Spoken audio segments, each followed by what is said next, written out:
We have further news updates for our viewers.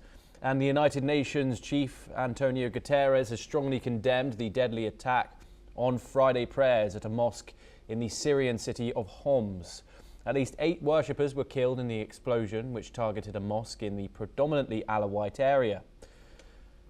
A Syria Ansar al-Sunnah, an Islamist terrorist group, claimed responsibility for the attack. And in a statement, Guterres' spokesperson stressed that attacks against civilians and places of worship are unacceptable. He called for the perpetrators to be identified and brought to justice.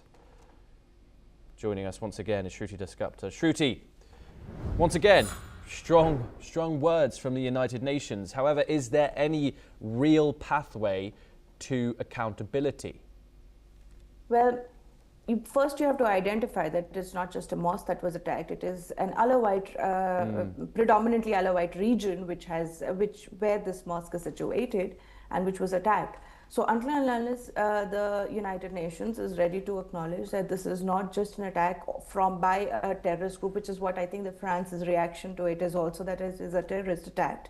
Until and unless you identify who is being attacked, that this is more of a genocidal claim, genocidal level, or at least a pogrom level of attack on Alawites, and as we've mentioned earlier, on Christians and Druze in Syria, despite there being a USA-backed government. Unless you recognize the nature of the violence, you cannot, there is no value in any statement coming from the UN.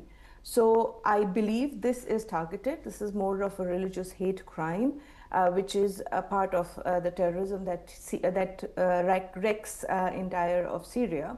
And although people would want to say this attack is to destabilize the USA incorporated interim regime under al-Shara, formerly al-Jalani, I would assume that this has the tacit approval of al-Jalani's HTS group, which have forever targeted Alawites, Druze and Christians, and whether you want to admit to that reality or not is something we'll only see in the days to come, whether these particular minorities of Syria survive the regime change, whether we are almost a year into this and we're still hearing claims of how these people are being mistreated, they lose lives. Yeah. So it's not a very pretty image that comes to our head. So unless they recognize who attacked and what mosque it is an incomplete picture that the UN is painting to the world. What I want to focus on, Shruti, is the limitations of the United Nations. Do you think statements like this do deter future attacks, or have they lost credibility on the international stage now?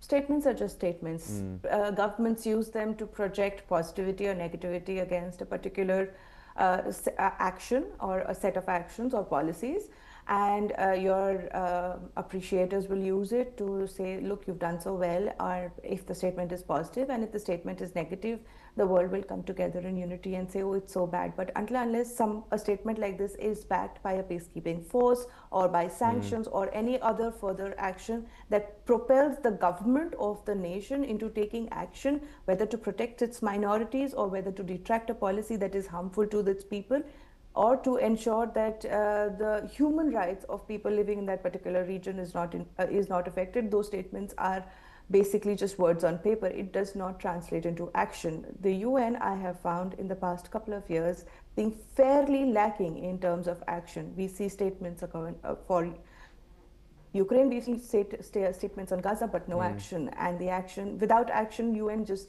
becomes a giant mouthpiece where the world voice is heard, but no action is taken against people who are actually perpetrators of crimes against humanity.